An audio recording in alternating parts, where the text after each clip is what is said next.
শিক্ষার্থীদের কোটা সংস্কার আন্দোলন চলাকালে পুলিশের গুলির সামনে বুক চিতিয়ে দাঁড়িয়েছিলেন রংপুরের বেগম রোকেয়া বিশ্ববিদ্যালয়ের শিক্ষার্থী আবু সাঈদ। তার সেই আত্মত্যাগ বারুদের মতো ছড়িয়ে পড়ে সারা দেশে। তীব্র আন্দোলনের মুখে এক পর্যায়ে পদত্যাগ করে পালিয়ে যেতে বাধ্য হন শেখ হাসিনা।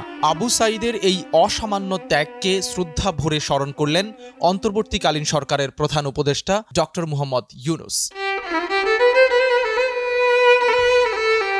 শনিবার রংপুরে কোটা সংস্কার আন্দোলনে গুলিতে নিহত আবু সাঈদের কবর জিয়ারত শেষে তার বাবা মায়ের সঙ্গে কথা বলেন ডক্টর মোহাম্মদ ইউনূস। তিনি জানান, আবু সাঈদের বাংলাদেশে কোনো ভেদাভেদ থাকবে না, আজ থেকে আমরা সবাই আবু সাঈদ। এ সময় আবু সাঈদের মাকে সবার মা বলেও মন্তব্য করেন প্রধান উপদেষ্টা।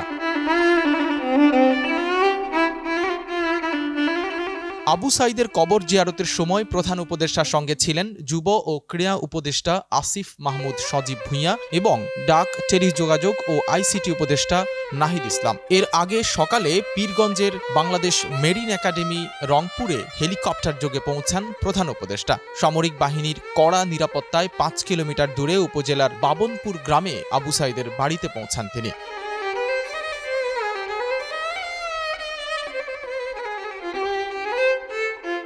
এদিকে প্রধান উপদেষ্টা ডক্টর মোহাম্মদ ইউনূসকে কাছে পেয়ে আবেগে আপ্লুত হয়ে পড়েন আবু সাঈদের পরিবার। আবু সাঈদের মা ছেলেকে হারানোর ব্যথা তুলে ধরেন। পরিবারের অন্য সদস্য এবং এলাকাবাসী আবু সাঈদকে স্মরণ করার পাশাপাশি কিছু দাবি দাওয়াও তুলে ধরেন সরকারের কাছে। আমার ভাইয়ের আমি বিচার চাই, এই দেশের যেন উন্নতি হয়, এটাই আমার সরকারের কাছে দাবি। আবু সাঈদের এখানে যেন একটা বড় মসজিদ যেন হয়, সেটা আবু সাঈদ মসজিদ যেন নাম লেখা হয়। আবু সাঈদের প্রকৃত হত্যাকারী তাদের জন্য বিচার হয়, তাদের জন্য বিচার আওতায় আনা হয়।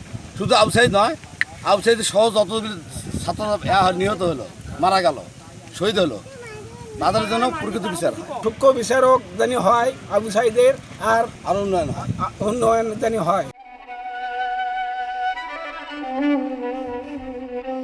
আবু সাঈদের কবর জিয়ারত ও তার পরিবারের সঙ্গে দেখা করার সময় ডক্টর ইউনূসের সঙ্গে উপস্থিত ছিলেন বৈষম্য বিরোধী ছাত্র আন্দোলনের নেতা আখতার হোসেন, সার্জিস আলম সহ বেশ কয়েকজন সমন্বয়ক। রংপুর থেকে মোহাম্মদ রেজাউল করিমের পাঠানো তথ্যচিত্রে ডেস্ক রিপোর্ট সাঈদ রহমান।